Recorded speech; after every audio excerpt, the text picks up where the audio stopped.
Halo teman-teman, saya akan mereaction video perangnya Iran vs Israel dan US. Peperangan tiga negara semakin berlanjut.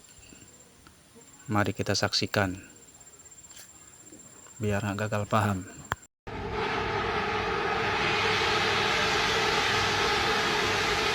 Langit Timur Tengah sekarang bukan tempat bagi bintang-bintang, tapi medan laga pesawat siluman, rudal balistik dan serangan drone bunuh diri.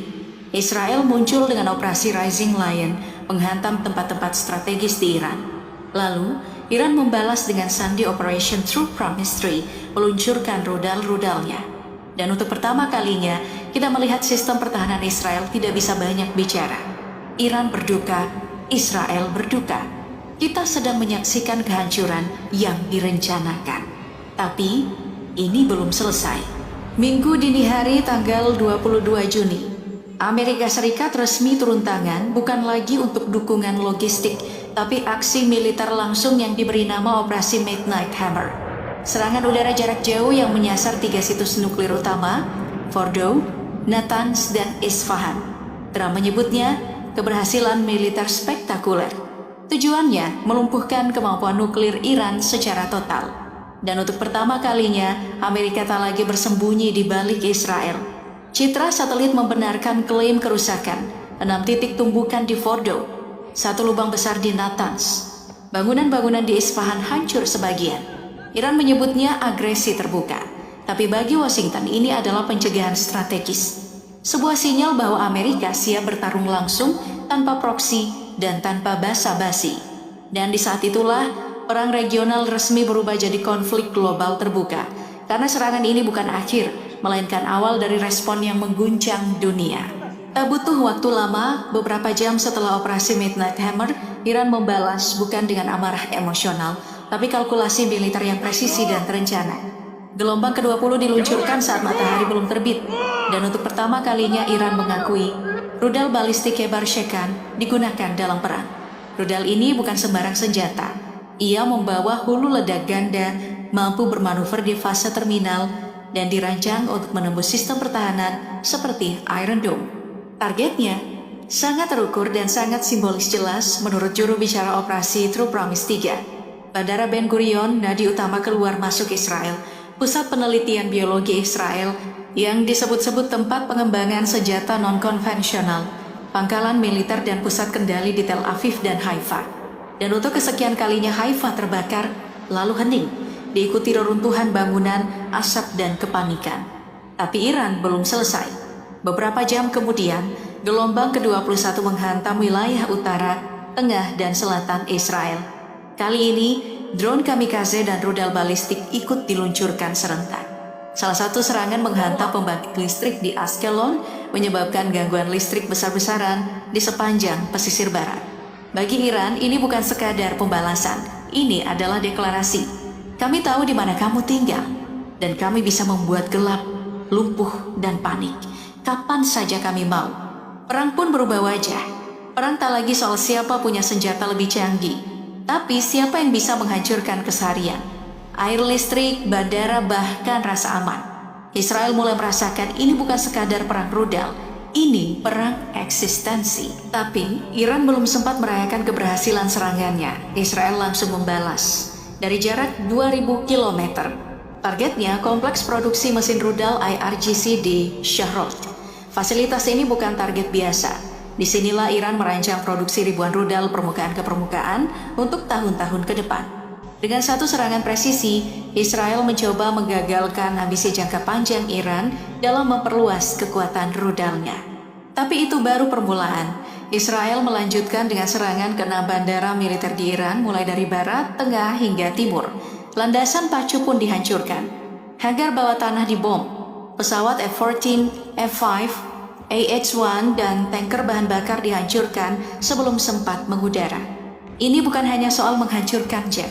Ini strategi melumpuhkan kemampuan lepas landas militer Iran, memastikan mobilitas udaranya sejak dari pangkalannya sendiri. Tak berhenti di situ, wilayah barat laut dan timur jadi sasaran serangan rudal dan drone. Pengumpan listrik di Teheran Utara rusak menyebabkan pemadaman luas. Gedung Federasi Bola Tangan hancur sebagian, bukan target militer tapi simbol. Kampus Syahid Beheshti dan 2 pangkalan militer di Karats dan Shar-e-Rey ikut digempur. Dan yang paling menyentak, situs nuklir Fordo kembali dihantam untuk kedua kalinya dalam 3 hari. Ini bukan hanya balas dendam, ini upaya melumpuhkan seluruh denyut kehidupan Iran. Tapi yang paling memilukan, catatan korban terus bertambah. Di Iran, lebih dari 627 orang tewas dan 4.870 lainnya luka-luka. Kebanyakan di kota-kota yang jadi target utama serangan udara, Shahrod, Karats, Isfahan, dan Teheran. Rumah sakit kewalahan, jalanan pun penuh puing. Sementara di Israel tercatat 29 kematian dan lebih dari 3.200 luka-luka. Meskipun infrastruktur bertahan lebih baik, trauma kepanikan melanda seluruh negeri. Tapi yang paling tragis bukan jumlah korban, tapi bagaimana warga diposisikan sebagai alat. Di Israel, pemerintah melarang penerbangan sipil keluar masuk negeri, memaksa rakyat bertahan di zona perang. Beberapa laporan menyebut sekolah dan rumah ibadah dibiarkan terbuka untuk menyerap serangan rudal, menjadi tameng hidup demi menjaga fasilitas militer. Di Iran, ribuan orang meninggalkan kota besar, menyebar ke desa-desa dan pegunungan. Eksodus sunyi ini bukan evakuasi, ini adalah pelarian. Karena tak ada perlindungan dan tak ada jaminan hidup.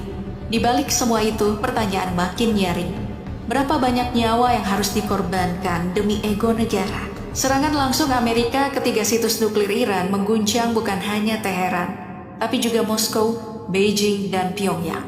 Rusia bereaksi cepat. Putin menyebut serangan ini mendorong dunia ke garis yang sangat berbahaya dan menyerukan gencatan senjata segera tanpa syarat. China mengecam serangan sebagai ancaman terhadap stabilitas global dan memperingatkan dampak serius bagi rantai pasok energi dunia. Tapi reaksi yang paling keras datang dari Korea Utara. Pyongyang menyebut serangan ini sebagai tindakan yang mengerikan.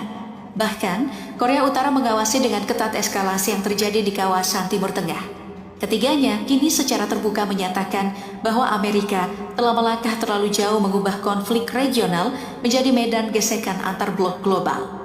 Dan saat Barat mengirim rudal, Timur menggerakkan aliansinya. Panggung dunia pun bersiap menghadapi babak berikutnya yang lebih gelap dan lebih berbahaya.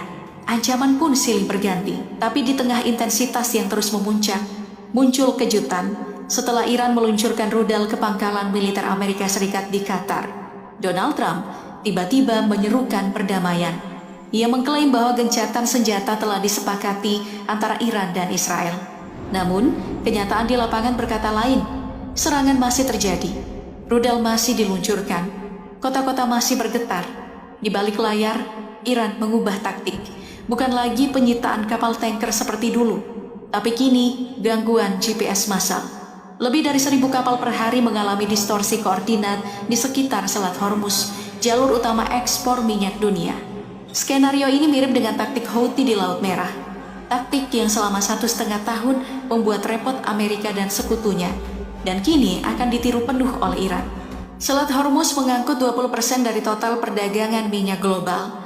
Jika jalur ini lumpuh, dunia akan merasakan dampaknya secara langsung. Harga minyak melonjak, pasokan tersendat, krisis ekonomi membayangi. Namun yang paling mengkhawatirkan, Iran resmi menangguhkan kerjasama dengan IAEA. Ini artinya tidak ada lagi inspeksi, laporan, atau pengawasan atas program nuklir Iran. Dunia kini buta. Apakah Iran sedang membangun bom nuklir? Berapa jauh progresnya? Di mana lokasi pengayaan terbarunya? Tanpa pengawasan IAEA, Iran bisa melaju dengan senyap. Dan jika itu terjadi, maka gencatan senjata ini bukan langkah menuju damai, tapi